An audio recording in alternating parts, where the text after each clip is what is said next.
स्वराज्य निवडणुका ह्या काही दिवसांवरून ठेपलेल्या आहेत आणि त्याच पार्श्वभूमीवरती आज आपल्यासोबत एक उमेदवार आहेत. चला आता आपण त्यांच्याशी एक ओळख करून घेऊयात. नमस्कार ताई. सर्वप्रथम तुमचं नाव आपल्या जनतेला सांगा.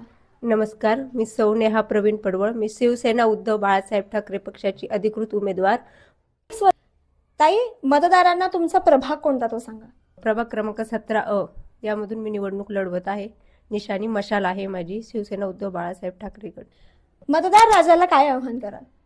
मी सर्वसामान्य असल्यामुळे सर्वसामान्य लोकांच्या काय समस्या आहेत ते मला थोडंसं त्याची जाणीव आहे आणि आम्ही प्रचारादरम्यान प्रत्येक लोकांच्या घरोघरी जाऊन आले. त्यामध्ये सर्वात पहिली समस्या म्हणजे पाणी.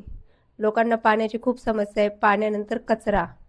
आणि एक महिला लेडीज असं पण बोलली की आजकाल महिला सुरक्षित नाही. तर महिलाच्या सुरक्षिततेसाठी सुद्धा त्यांनी काहीतरी उपाय करायला सांगितले. ते आम्ही निवडून आल्यानंतर तर नक्कीच करणार आहोत. याचा आम्ही नक्की प्रयत्न करू. मला भरघोस मतांनी निवडून द्यावे अशी माझी मतदार राजांना विनंती आहे. आणि मी सर्वसामान्य महिला आहे.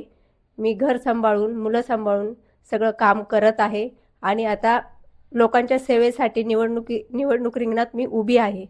तर सर्व मतदारांनी मला भरघोस मतांनी निवडून द्यावे ही माझी विनंती आहे.